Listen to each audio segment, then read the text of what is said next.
Moi, j'ai un oncle dans ma famille qui a fait faillite et aujourd'hui, il est pratiquement fou depuis plus de 10 ans. Parce que son histoire, elle est dramatique. Excellent journaliste qui était journaliste à la CRTV, qui animait le 20h. Une année, il voyage pour les États-Unis. Il réussit à déboucher un emploi là-bas, ou du moins à décrocher un emploi dans l'éducation supérieure. Il est prof d'anglais aux États-Unis. Et il gagne très bien sa vie. Il décide de se marier. Il fait un enfant. Et sans qu'on ne comprenne trop pourquoi, et je n'ai pas forcément envie d'entrer dans ces détails parce que personne ne sait la vérité, en tout cas pas moi, il décide de lancer une procédure de divorce.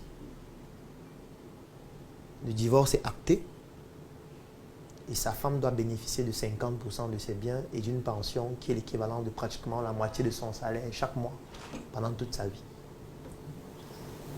Et comme lui ne peut pas supporter ça, il décide de quitter les États-Unis et d'entrer au Cameroun.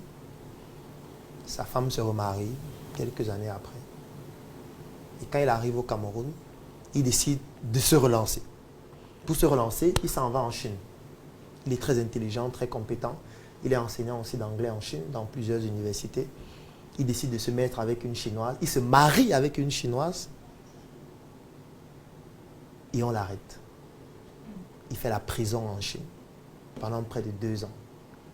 Dès qu'il sort de la prison, il est rapatrié au Cameroun sans aucun bien. On saisit tous ses biens. Quand il revient au Cameroun, il publie même un livre pour parler de son calvaire en Chine. Son livre fait l'objet d'une énorme censure et d'une répression encore même plus violente que celle dont il a subi en Chine. Et à un moment donné de sa vie, il n'avait plus rien. Il avait tout perdu. Et aujourd'hui, il vit dans une cabane depuis 10 ans. Il ne parle pas, il ne se rase pas, il ne se lave même presque jamais. Et en fait, on attend juste le jour où on va nous appeler pour nous dire qu'il est décédé. Oui, ça fait partie de la vie. Et personne ici ne peut mettre la main au feu qui ne sera épargné de ce genre de choses. Est-ce que vous savez qu'il y a des femmes qui se marient pour vos biens?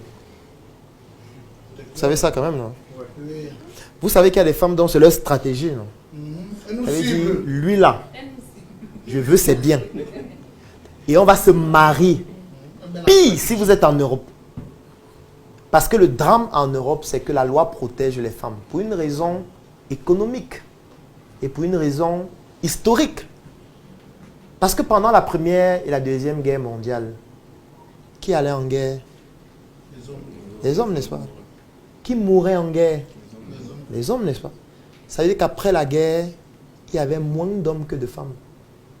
Et lorsqu'on est dans un état démocratique, si dans cette salle, on décide de voter une loi, et que la loi en question, c'est une loi sexiste, et qu'on dit donc que nous sommes dans un état démocratique, chacun ici vote, les femmes seront défavorisées.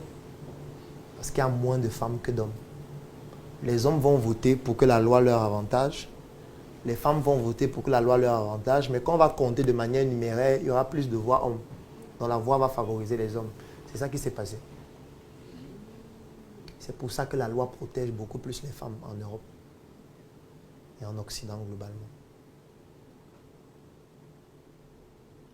C'est pour ça que le mariage est violent en Occident. Ceux qui ont fait le robot, ils peuvent lever la main si c'est faux, non? Ils lèvent la main, ils disent que c'est faux.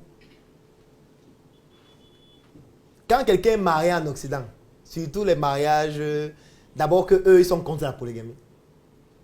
Ils sont pour l'homosexualité, mais contre la polygamie. Ça ne vous dit rien. Ils sont pour l'homosexualité. Ils sont pour les transgenres. Dans un pays comme l'Inde, il y a 3 sexes reconnus officiellement. Si vous partez en ligne actuellement, vous prenez la fiche par exemple pour remplir afin de pouvoir demander le visa en Inde. Là où on demande votre sexe, il y a 3 cases. Il y a masculin, il y a féminin, il y a transgenre. C'est reconnu officiellement en Inde. Et ce n'est pas le seul pays. Mais ils sont contre la polygamie. Ça veut dire qu'on est pour quelqu'un qui va à l'hôpital pour dire que je suis un homme mais ça ne me plaît plus.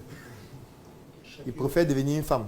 On l'opère, on enlève son pénis, on lui met un vagin On lui injecte des hormones féminines que nous avons vu l'autre jour quand on parlait de sexualité et entrepreneuriat. Lesquelles? Et quoi? La progestérone et plusieurs autres hormones. Afin de pouvoir féminiser son corps, parce que ces hormones ont un impact sur des organes cibles, comme la peau, comme les gonades, comme les cheveux. Et il devient une femme. Et il commence à entretenir maintenant des rapports sexuels avec les hommes. Pour eux, c'est normal. Ça se fait. Les homosexuels, c'est normal. C'est dans tous les films, toutes les séries, tous les dessins animés pratiquement. Même dans les livres. Même à l'école.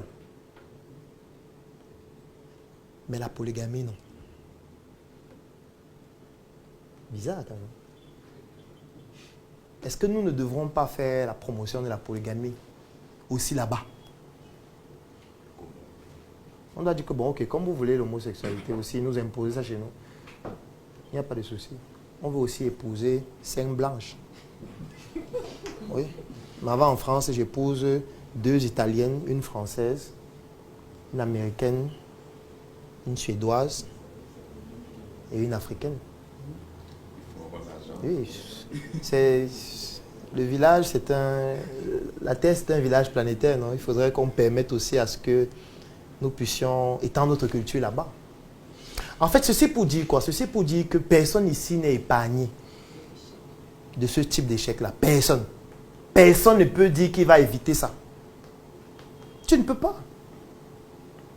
Nous sommes dans une société où on a fait la promotion de la monogamie comme étant la vertu absolue. C'est du droit de chacun de faire ce qu'il veut. Nous sommes dans une société qui au départ était matriarcale et qui est devenue patriarcale, fatalement. Et les femmes sont fières de dire que la société est devenue patriarcale. Ça veut dire qu'on dit à la mairie que l'homme c'est le chef de la famille. Elle est fière. Elle sourit. On lance le riz. Tout le monde est content. On dit que l'homme décide où vous allez habiter. Tout le monde est fier. On fait la dot, on demande 7 millions. Tout le monde chante. On envoie les pôles longs châssis. Les gens sont contents. Après, quand il y a les violences familiales, conjugales, on ne se pose pas la question, mais d'où ça vient? Est-ce qu'à un moment donné, la personne ne se rend pas compte que j'ai acheté la marchandise et je peux en faire ce que je veux? Est-ce que ça ne devient pas un danger? À un moment donné. Parce que si vous avez acheté 2 produits, un à 5 000 et l'autre à 700 000, inconsciemment, vous prenez plus soin du produit de 700 000. Et inconsciemment, vous tolérez moins que le produit de 700 000 se perde. Ou disparaisse. Ou vous trompe.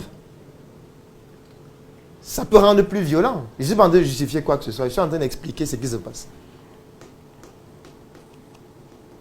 C'est pour ça qu'il y a dans certaines familles où les parents refusent qu'on dote les femmes. Ils disent qu'on ne dote pas. Du moins, on ne donne pas d'argent. On vous la donne, vous ne payez rien. Ça veut dire qu'à tout moment, on peut aussi venir la récupérer sans débat. On n'aura pas besoin de s'asseoir pour causer, pour dire que oh, les porcs étaient montés, les bidons d'huile. Non. Si à un moment donné, ça ne fonctionne plus, ça s'arrête. Qui sait, peut-être quelqu'un dans cette salle va se marier et le mariage va mal se passer et il va tout perdre. Ça arrive tous les jours. Moi, je suis au tribunal régulièrement, on le voit. Peut-être quelqu'un ici va bâtir un patrimoine de 20 milliards. Il va se marier avec une femme bien commun. Et puis, elle va mettre sur pied un plan pour le paralyser. Pour qu'il ne puisse plus gérer les biens. Peut-être ça peut arriver. Puisque ça arrive régulièrement. Et même vous éliminer physiquement. Ça aussi, ça arrive. Ça aussi, ça arrive.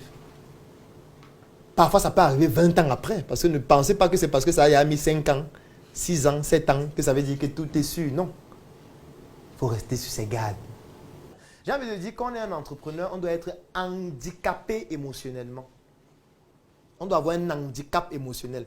Parce que si vous laissez vos émotions fonctionner normalement, vous allez mourir tôt. Très tôt. Parce que vos émotions vont subir une brutalité pas possible qui vient de partout, de la famille, des amis, des proches, des relations, des collaborateurs, des associés, de tout le monde. Donc, à un moment donné, il faudrait que vos émotions, vous puissiez dire stop. On regarde rationnellement et on prend les décisions rationnelles par rapport à ce qu'il faut faire.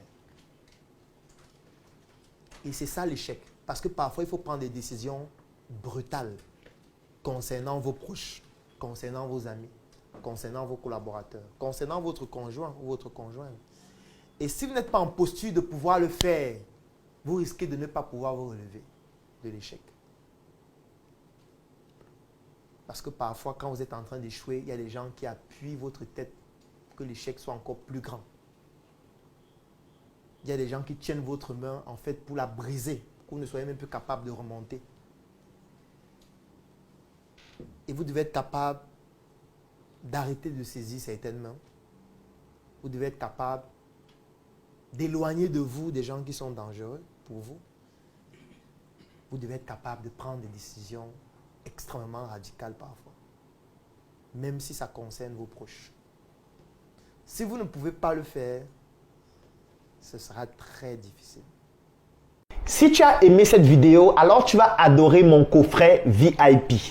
Le coffret VIP, c'est 200 heures de vidéos, 17 formations pour te permettre de plonger en immersion dans l'univers entrepreneurial et développer tes performances. Et ce n'est pas tout, parce que ce coffret VIP te donne aussi droit à une adhésion de 3 mois dans le Claudel Numbisier Business Group, qui est un groupe business qui comporte plus de 1000 membres pour te permettre de gagner des marchés, trouver des partenaires et même des investissements dans tes projets. Si tu es intéressé par cette opportunité, clique sur le lien dans la description de cette vidéo ou tout simplement contacte-nous afin de pouvoir bénéficier de cette opportunité exceptionnelle. Rendez-vous dans le Claudel Numbisier Business Group.